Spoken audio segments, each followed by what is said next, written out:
Streaming live now on News8000.com. You're watching WKBT La Crosse. This is News 8 Now, This Morning. Well, good morning and thanks for joining us. I'm Alexandra Carter. And I'm Derek Sibley. It is November 6th, 2023. Monday is here, but Monday is here kind of beautifully this week, huh? You know, we got mild temperatures to start us off. So yes, that's a good start, isn't it? It's a great start. Couldn't have asked for anything better when it comes to that. Exactly. The clouds are clearing out, which is nice too. So I think we'll see some sunshine here today as well. May see a little bit of rain tomorrow. Okay. But, you know, other than that, tomorrow. That's tomorrow. You know, let's look forward to what we have today here on this beautiful, what will be a beautiful Monday. Yes, I'm looking forward to it. A little bit of mild temperatures. Yeah, definitely. And right now we're starting off pretty mild as well. I am tracking the remnants of the storm system that moved through overnight. It did bring us some showers here overnight as well, and now we're just looking at some lingering clouds across portions of the northern Chippewa Valley. Temperatures currently are in the 50s, 58 in La Crosse, but in Eau Claire you're slightly cooler than that at 55. Same towards the Winona area as well.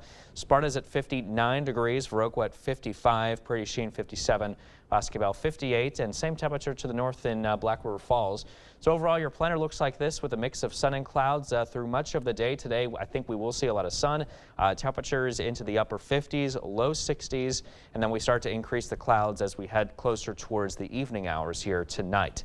As far as your dog walking conditions go this morning, again, lots of sun, same here for the afternoon, no problems there. And we'll be looking at the increase in clouds here again as we head into this evening. I'm not too worried about any rain chances today, but that could change though as we head into tomorrow. More details on that coming up in the full weather forecast. Plus, we'll take a look at the schoolcast coming up in a few minutes. Alexandra? We will see you then, Derek. Thank you. Let's get to some morning headlines now. As Israel continues its air and ground campaign in the Gaza Strip, the humanitarian crisis within the densely populated enclave is worsening. In response to the devastating conditions and the rising number of civilian deaths in the Strip, there's growing international backlash to Israel's military operation, with many calling for an immediate ceasefire. Amid this global pressure and increasing risk of the conflict spreading beyond Gaza, Secretary of State Antony Blinken made a surprise visit to the occupied West Bank this weekend. CBS's Doug Williams has the latest on the situation. CBS News has confirmed CIA Director William Burns is in the Middle East amid the ongoing Israel and Hamas conflict. It comes as Secretary of State Antony Blinken wraps up his trip to the region. The secretary made several stops over the weekend, including visits to the West Bank, where he met with the leader of the Palestinian Authority, and to Baghdad, where officials say he discussed attacks on U.S. personnel in Iraq. We're working very hard to make sure that the conflict in Gaza does not escalate, does not spread to other places. The Biden administration says it supports humanitarian pauses in the fighting to assist with hostage release and aid efforts. Israel's prime minister has rejected calls for a temporary ceasefire until Hamas releases its hostages. Israel's military has released videos saying they've opened a humanitarian corridor to allow civilians to move from northern to southern Gaza.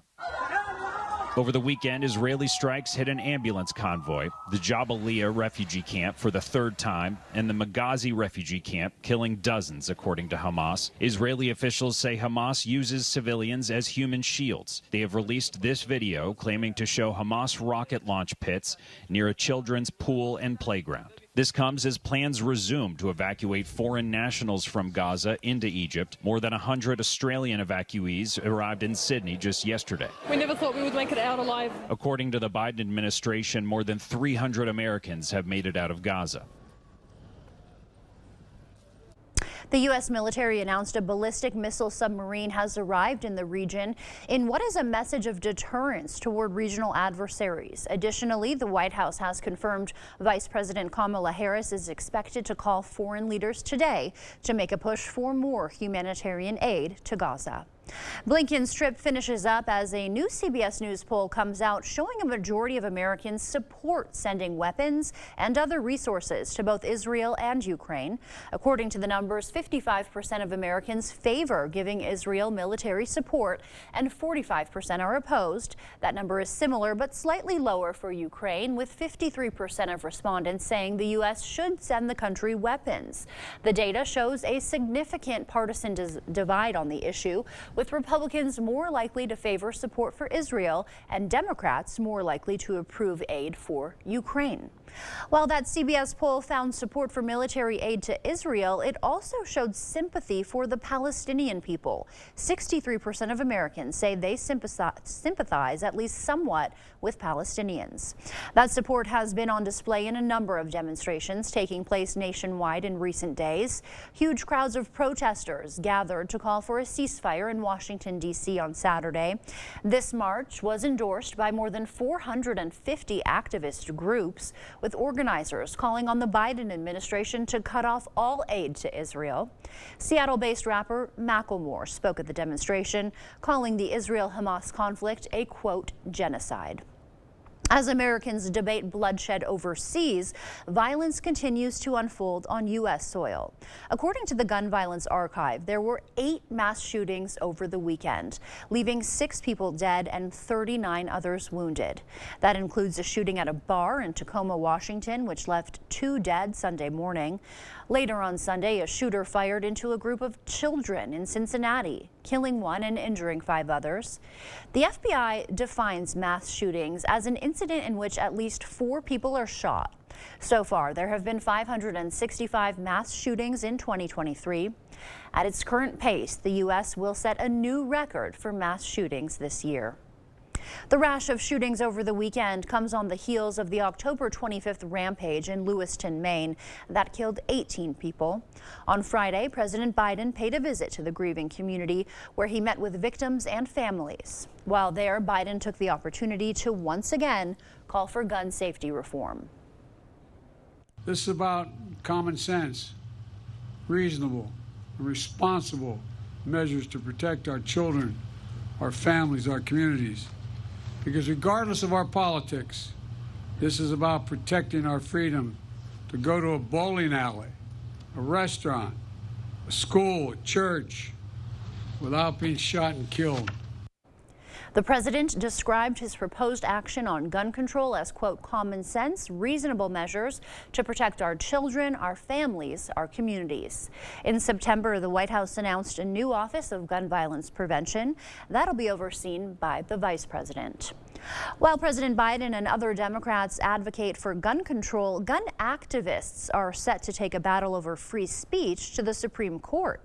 On Friday, the court agreed to hear an appeal from the National Rifle Association, which is suing a New York state official.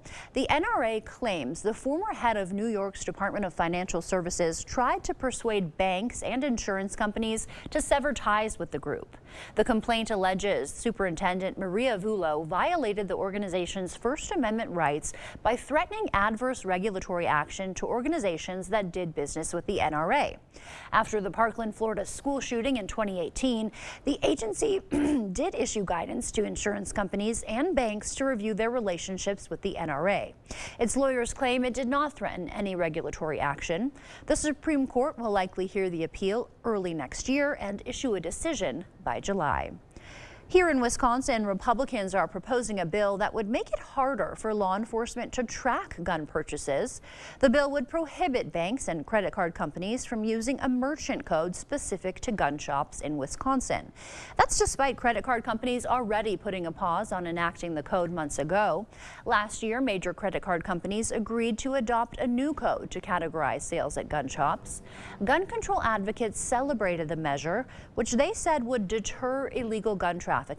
But American Express, MasterCard, and Visa announced they were pausing the implementation of the plan after several Republican-led states moved to ban the use of the code. Now, GOP lawmakers in Wisconsin are pursuing a similar ban. Beginning next year, Wisconsin police officers could start drawing blood for alcohol and drug arrests. They would take over for medical workers who are currently assigned this task. When police suspect illegal drug or alcohol use, officers may request a blood draw or ask a judge to require it. Wisconsin state toxicologist says training police to draw blood would reduce the burden on busy hospitals. Training could start as soon as the spring or summer. Wisconsin would join nearly a dozen states where officers are trained to draw blood. Homework can be a stressor for kids and parents alike, but there are ways to knock out those after-school assignments without losing sleep over them. CNN's Mandy Gaither has 6 tips to help parents help their kids with homework. After a long day at school and work, it can be the last thing anyone wants to do. There's a lot of stress that happens around homework time in general. 6 things can set your family up for homework success. First, meet their basic needs. Grab a snack and drink if the child is hungry or thirsty. Second, set a homework routine. Get work done the same time each day, says Emily Mudd, a pediatric psychologist with the Cleveland Clinic. For one child, it might be that they do their homework right after school, where another child, it might be after dinner.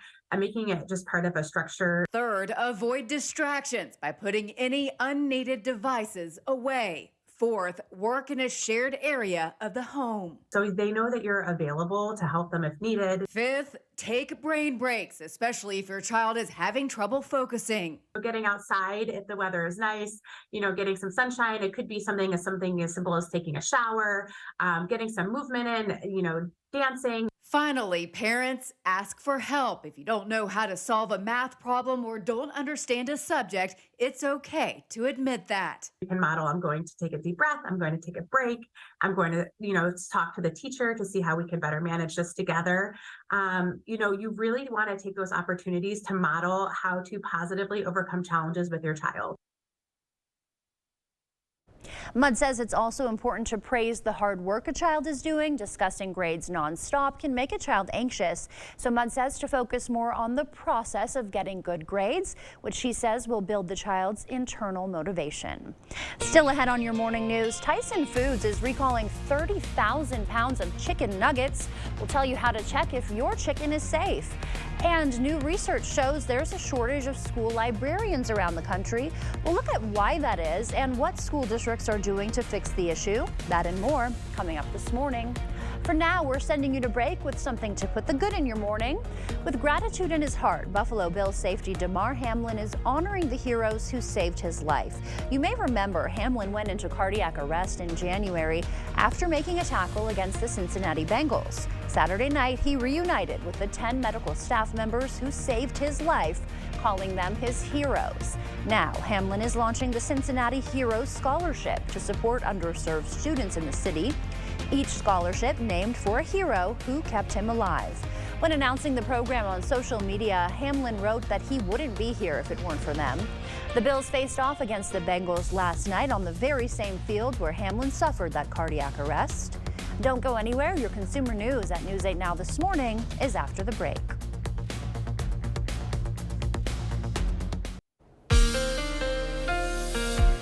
We had some scattered light rain showers that moved through portions of the Coulee region late last night. They have cleared out since early this morning arrived. Temperatures are currently into the 50s, 55 in Eau Claire now. If you're in La Crosse, we're currently at 58, so a bit warmer, and also 59 degrees in Sparta, 55 in Viroqua, and also towards the west in Winona. Let's get a check now on your zone forecast today. Going to be a little bit more mild. High temperatures in the low 60s, 61 in West Salem and 62 in both Unalaska and La Crosse here today. Moving south into areas like Stoddard, looking at high of 61 here for you, 62 in La Crescent. Moving north into Arcadia, you'll be at 58. Whitehall also at 58, Osseo 57.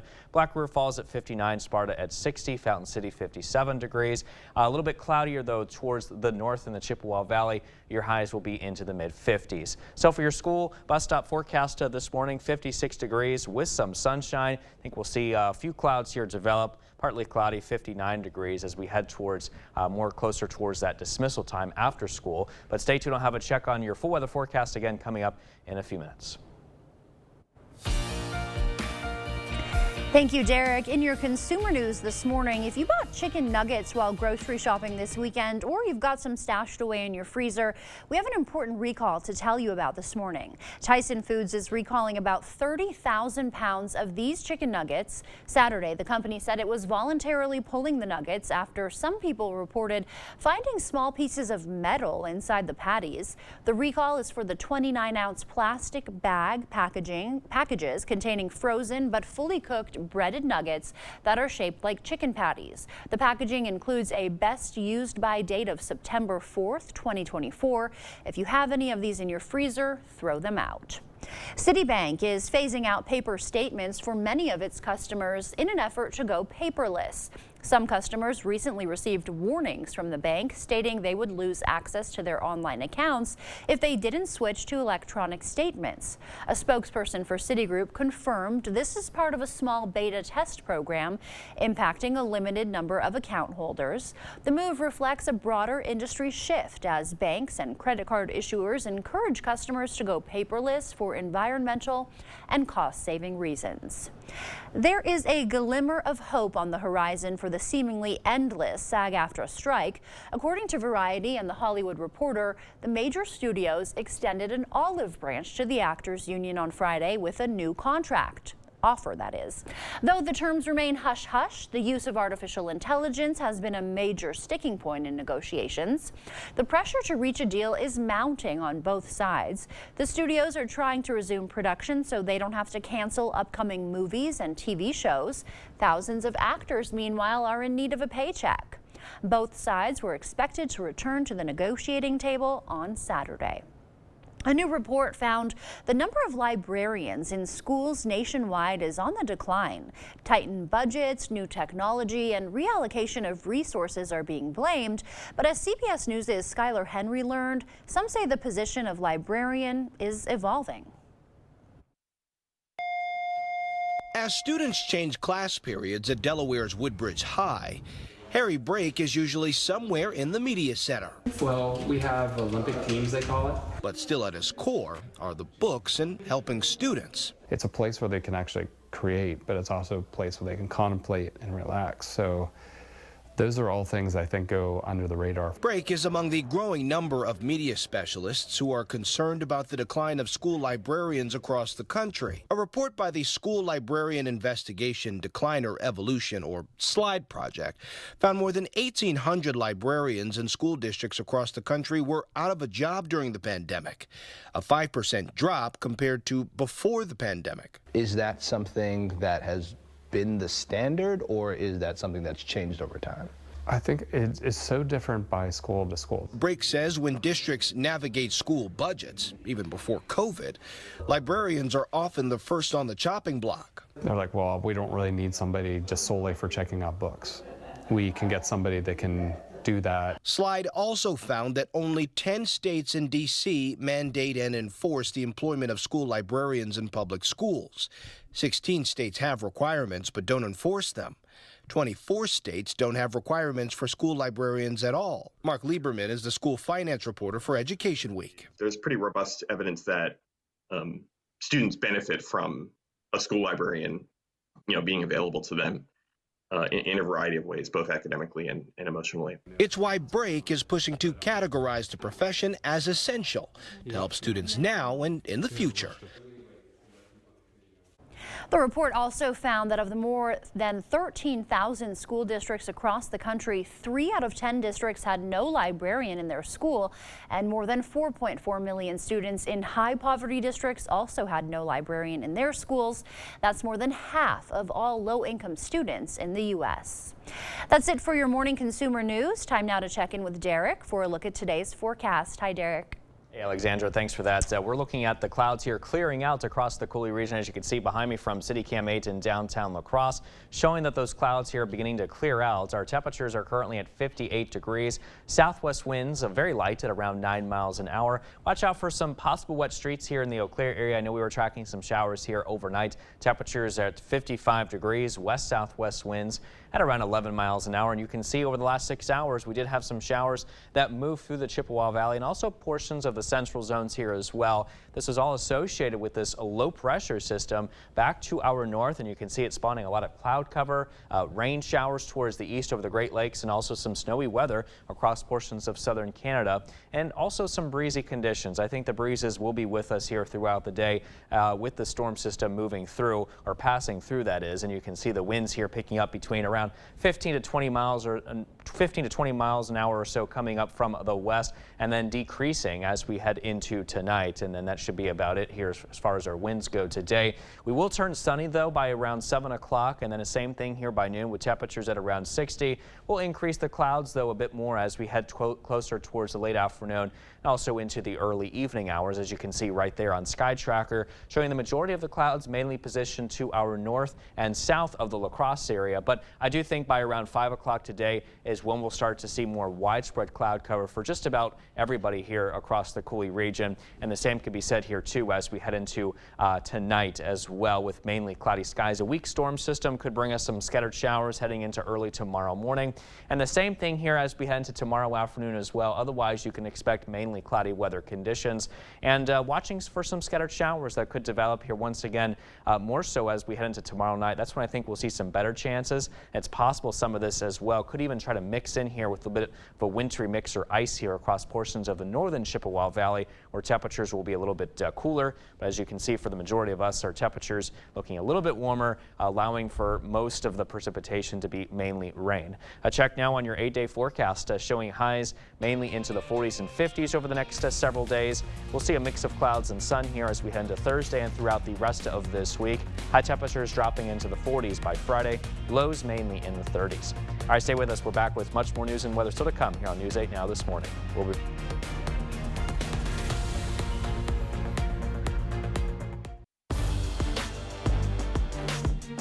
Welcome to the Morning Blitz. Both the Packers and the Vikings were in the noon slot yesterday, and both games were dealing with some quarterback injuries. Matt Stafford was a late scratch, so the Packers found themselves up against Brett Rippon, and they took advantage. Let's go to Lambeau Field. Packers trying to snap a 4-game losing streak. First quarter, and the Rams have some problems with the snap. Rippon tries to run away, but Jonathan Owens forces a fumble. Devondre Campbell recovers. Packers take over, and the offense would capitalize. On 1st and goal, Aaron Jones takes the handoff up the middle. He finds the end zone. Green Bay takes a 7-0 lead. It's Jones' first touchdown since week 1. So, of course, he's got to do a little dance. Jones also with a season-high 20 carries on the day, a good sign for the Packer offense. Second half now, Love dropping back, goes out to Dontavian Wicks, makes the catch, but as he gets the first down, the ball pops out, and it's into the hands of Weatherspoon. One more look at it, tough break. But the big story of the day was the defense. On 3rd and 2, Isaiah McDuffie on the blitz. He gets a huge tackle for loss. That would lead to a Rams missed field goal. And after a Packers field goal, Rams trail by 7. Rippon dropping back, going downfield, but it's tipped by Jair, and Anthony Johnson Jr. picks it off for Green Bay. A huge turnover. Packers trying to put this game on ice. Love taking a shot down the field, and Christian Watson comes down with it. What a grab, but the young wide receiver would leave the game after the play with an injury. 2 plays later, Love fakes the pass to the outside and hits Luke Musgrave up the middle, and he's going to score. Packers break their 4-game losing streak as they take down the Rams 20-3. All right, and the Vikings were taking on the Falcons. Rookie Jaren Hall getting the start after the Cousins injury, but in the first quarter, disaster strikes. Hall at the goal line takes off to the end zone, and he gets crunched. Hall would be injured on the play, so that means Josh Dobbs comes in after just 5 days with the team. And it was a rough start. On drive 1, he took a safety. Then on drive 2, Dobbs feels the pressure, tries to make something happen, but loses the ball, and the Falcons take over inside the 5. Later in the half, 2nd and goal, and Dobbs finds Alexander Madison for the 2-yard score. Vikings right back in it. Now, it took him a little bit to get used to things, but in the second half, Dobbs took over. 1st and 10, using his legs, takes off up the sideline, all the way in for the score. 2-point conversion good. We're tied up. Vikings would take the lead with a field goal, and then with 2 minutes to go, Tyler Algier hits the hole, fights his way in. Atlanta retakes the lead, but Dobbs was unfazed. On 4th and 7 with 50 seconds left, Dobbs feeling the pressure, breaks a tackle, and he's going to take off. Gets the first down, finally brought down at the 12-yard line. Then on 3rd and goal, Dobbs, with plenty of time, hits Brandon Powell for the touchdown, and the Vikings escape Atlanta with a win, 31-28. Welcome to the team, Josh Dobbs. All right, that'll do it for the Blitz. We'll see you tonight. A car crash Sunday morning sent 3 people to the hospital. According to the Vernon County Sheriff's Office, officials responded to reports of a single vehicle crash on State Highway 35 in the town of Bergen. The driver reportedly had a medical event which caused them to cross the center line before entering a ditch and striking a tree. All 3 people in the vehicle were hurt and taken to Gunderson Health System. The accident is still under investigation. In today's tough job market, even America's heroes can struggle to find work after their service. Now, the La Crosse County Veterans Service Office is stepping up to help, holding a networking event for veterans in need of a hand. News 8 Now's Shaquille Davis has the story on the effort to connect veterans with new opportunities. We have the Veterans Bonanza, our annual event here in La Crosse County.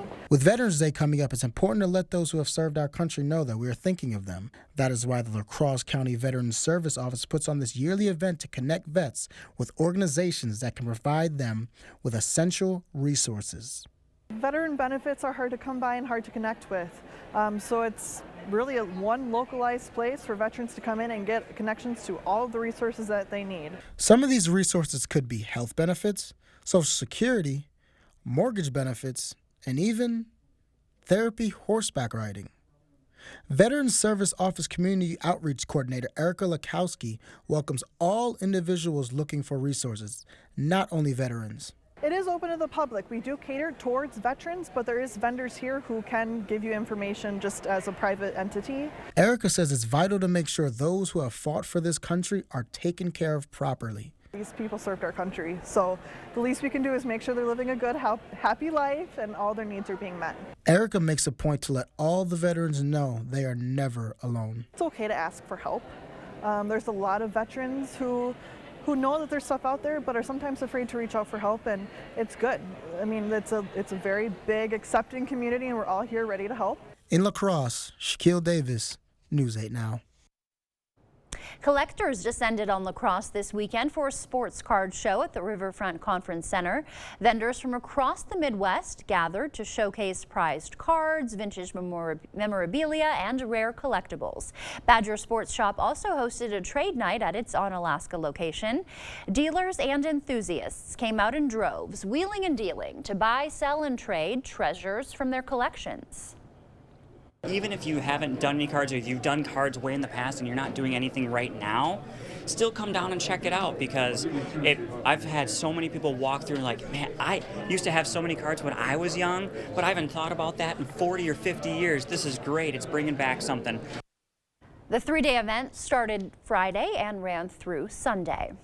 Rocking the Red Kettle to promote the power of music and generosity. That was the goal of the event to kick off the Red Kettle season, which was held at the Pearl Street Brewery in downtown La Crosse this weekend. The event featured a variety of activities, including live music, food, and much more. The Red Kettle season generates 70% of the Salvation Army's operating income each year. It lasts from October 1st through December 31st. Michael Quam, the Director of Development for the La Crosse Salvation Army, explained how the event helps provide for the community. If you care for the community, which I do, this is a great way to show it, right? You can come out, you can have some great food, enjoy some great music. This winter, when it gets a little colder, you see the folks at the bell ringing sites. Say hi. They should be saying hi to you anyways. Maybe drop a couple bucks in what you can spare, and that'll go to good use here in the community. Quam says all funds will go to the emergency shelter, including their wraparound services and other programs they offer. Millions of Americans are behind on their health care bills. Nonprofit hospitals across the country must offer free or discounted health care for people with certain incomes to keep their tax-exempt status. That is known as charity care. And a new Minnesota law that just kicked in will help make sure people don't miss out on that help. It requires hospitals to check if patients are eligible for financial assistance before their bills go to collections. A program that would have helped this woman and her family.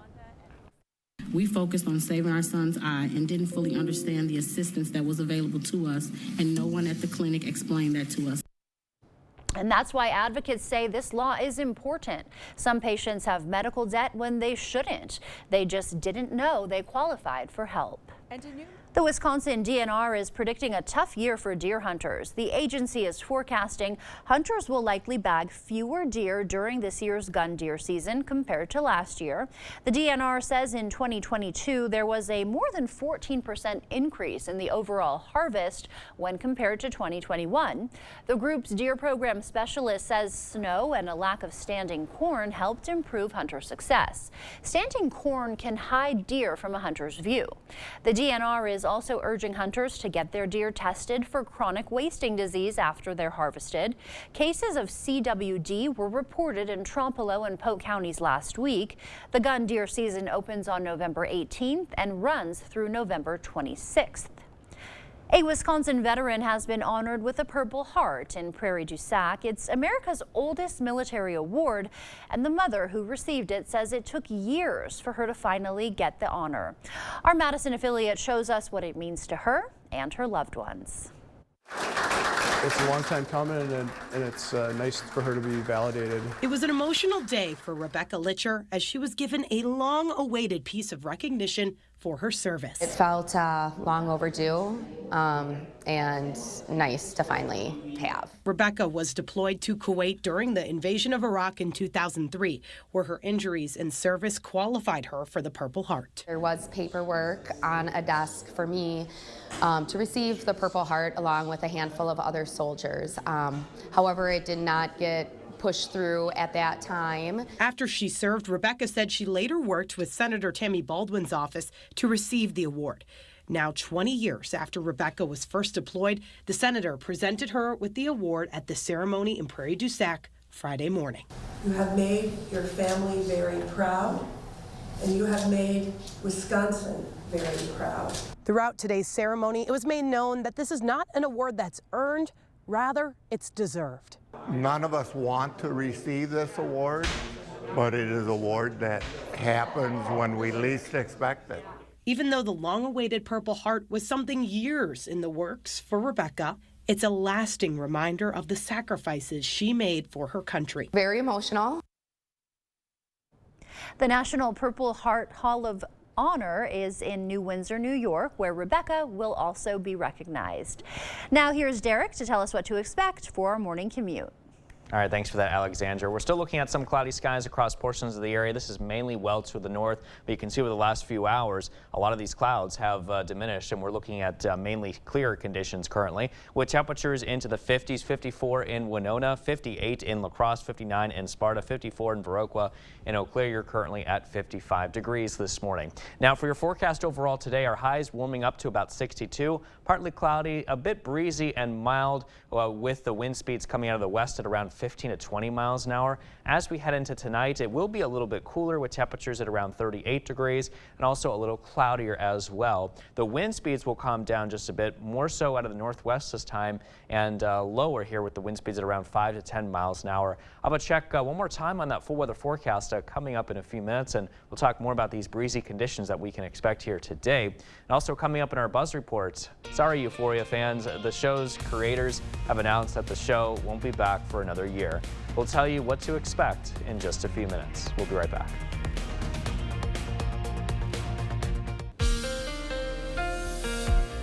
Beautiful view there behind me from City Cam 8 in downtown La Crosse. Current temperatures are at 58 degrees from that last report, with southwest winds at around 9 miles an hour. If you're in Eau Claire, 55 is your current temperature. West-southwest winds sustained currently at around 11 miles an hour. And over the last few hours, we have noticed that the clouds have begun to clear out all across the Coulee region after what was a pretty cloudy night here overnight, and also some showers that moved through portions of the Chippewa Valley and across the central zones late last night as well. Now, this is all associated with a departing storm system here just off to the north, currently centered with that low stamp there, and you can see it's packing a lot of rain showers, cloud cover, and even a little bit of some snowy weather across portions of southern Canada. But a lot of the moisture, though, associated with the system is currently moving away, and we're going to be left over with some clearing skies, but also some breezy weather conditions. As you can see, the winds will increase here from the westerly direction at around 15 to 20 miles an hour here, sustained today, with some occasional higher gusts also possible in that as well, before subsiding here as as we head into tonight. That's when I do expect the wind speeds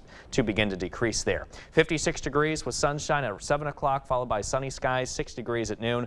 We will increase the clouds, though, as we get closer towards the 4 o'clock hour here today. As you can see on Sky Tracker, most of the clouds situated north and south of La Crosse, but I think by the time 5 o'clock rolls around, we will be looking at some increasing clouds more widespread across the Coulee region. The same can be said here with some widespread cloud cover as we head into tonight as well. Now, heading into early tomorrow morning, possibility exists of a couple of showers moving in from the west associated with another weak system moving through.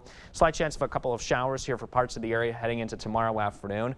Otherwise, expect mainly cloudy skies. I think we'll see some much better chances, though, of seeing some rain here as we head into tomorrow night with this next system moving in. And in fact, some of the precipitation may even transition over to a little bit more of some wintry mix or a little bit of some ice up towards the northern Chippewa Valley, while the rest of us will be looking at some warmer temperatures to allow the precipitation to stay more in the form of some rain. So we'll keep our eyes on that. But I think the rainfall totals associated for tomorrow and tomorrow night around a tenth of an inch or so, so not much there. Wednesday, some scattered showers, still a possibility in the forecast. I think we'll see some clearing conditions starting Thursday and continue through the weekend and also into early next week with a mix of sun and clouds. Highs in the 50s through Thursday, and then we see highs drop to the 40s starting Friday.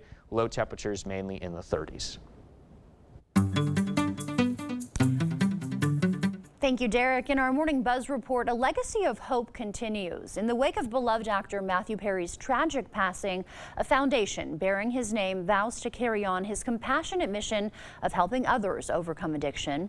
The foundation launched Friday, less than a week after the actor's death from an apparent drowning. In a statement, the Matthew Perry Foundation said it wants to honor the actor's legacy by making a difference in as many lives as possible. Perry, who played Chandler Bing on Friends, has been open about his lifelong efforts to recover from drug and alcohol addiction. In an interview last year, Perry said he hoped to be remembered most for his efforts helping others struggling with addiction. Euphoria fans will have to wait another year for the third season of the hit HBO show. The third season will also mark the first since the death of star Angus Cloud, who passed away over the summer from an accidental overdose. The show premiered in 2019 and stars Zendaya, Sydney Sweeney, Maud Apatow, and Jacob Elordi. According to HBO, the season 2 premiere was the most viewed episode of a series on HBO Max. It's going to be called the Eras Tour. See you there. In your weekend box office recap, the Sundance Festival favorite Radical took 5th place with $2.7 million. With a look at Elvis's dark side, Priscilla claimed $5.1 million, enough for 4th place. Killers of the Flower Moon stayed lower than it could afford with its $200 million budget, grabbing only $7 million, and 3rd place. Bringing in 2nd place, Taylor Swift's Eras Tour film picked up $13.5 million, and finally Five Nights at Freddy's kept its spooky streak going, nabbing $19.4 million to hold on to the top spot. Oh, I did see that movie. Oh, you did? I was going to ask you. Yeah, I saw it. It was pretty good. Pretty you know? good? Yeah, I mean, it was kind of a funny ending, I guess. Okay. But yeah, it was pretty good. Okay, pretty good, but not like the best movie you've ever seen. No, I mean, like, like. I thought it was going to be more like, you know, those typical horror type of movies. It wasn't R, it was PG-13 actually, so I didn't realize that until the movie started. I'm like, oh, okay. So, but, I mean, it wasn't bad, yeah. Okay, well, you know what? I'm glad you've seen something on there. I haven't seen any of those. Yeah, I recommend it. All right, well, good to know. And we do have a birthday to get to before we head to break. Time to take a look at today's Look Who's 8. Yeah, Emberly is turning 8 weeks old. She loves snuggling with her big brother Jace, watching him play, and of course, taking the naps. Yes, of course, those are very important at that age and this age, right? Yes. I don't think naps ever stop being important. No, especially after the show, too, the morning show. Yeah, we need our naps. Yes. Well, if you know a special someone turning 8 weeks, 8 months, 8 years, 18, 80, or 88 years old soon, we'd love to feature them. That's right. Just upload their photo to our website, news8000.com, and look for the Submit Pictures button underneath the Home tab on our website. And stay with us. We have everything you need to know today in 5 minutes or less. Your Morning News Now is up next.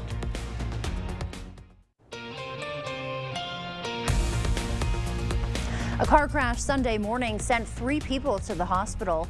According to the Vernon County Sheriff's Office, officials responded to reports of a single vehicle crash on State Highway 35 in the town of Bergen.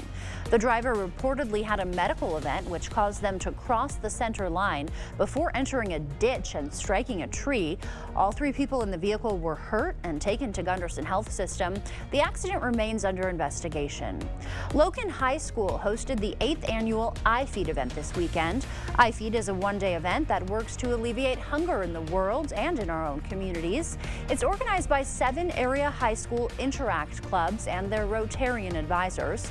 iFeed includes 2 parts in which Interact clubs and community groups can participate. Part 1 involves packing nutritious meals in an assembly line fashion to send to other countries in need.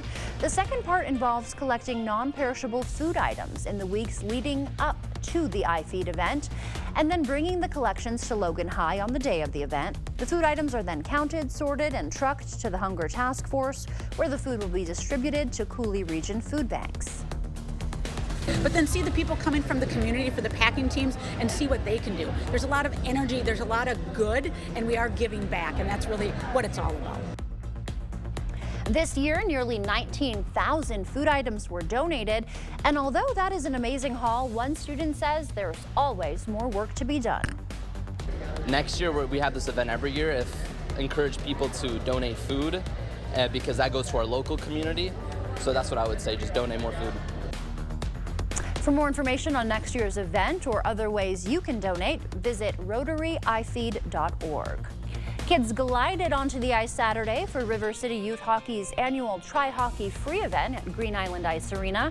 For many, it was their first time playing the sport. The free program welcomed kids ages 4 to 9 to suit up in pads and gear to take the ice for skill stations and mini games. The goal is to introduce hockey in a positive way so they can experience the fun firsthand. I just think hockey's such a great wintertime activity. You know, it gets the kids out of the house. It's a fun sport. It's an active sport. It's wonderful for wintertime. If your children are interested in signing up for hockey or you have any questions about hockey or any other upcoming events, you can visit lacrossehockey.com for more information. And as you head out the door this morning, we got clearing skies currently. Temperatures are in the 50s. We'll warm up into the low 60s and are mostly sunny skies early this afternoon. The clouds, though, start to increase, however, as we head closer towards the evening, and maybe even some rain chances to work with tonight and also into the parts of tomorrow and tomorrow night as well. Heading into Wednesday, some scattered showers are possible. I think we'll see a mix of clouds and sun, though, the rest of this week. Highs dropping into the 40s starting on Friday. Well, I think that forecast looks pretty darn good for, what is this, the second week in November? Right, exactly. Couldn't have asked for a better start here, really, to the week. Yeah. So very mild starts, but, you know, get ready. It's going to start to get cool again later in the week. Yeah, eventually. As the week goes on, I'm sure your forecast will start to look less and less appealing. Exactly. More so towards the typical late November and December. Yeah. Yeah, it's going to get cold. So. All right. Well, thank you, Derek. Yeah. And thanks for watching News 8 Now this morning. We will see you back here at noon. Have a great day.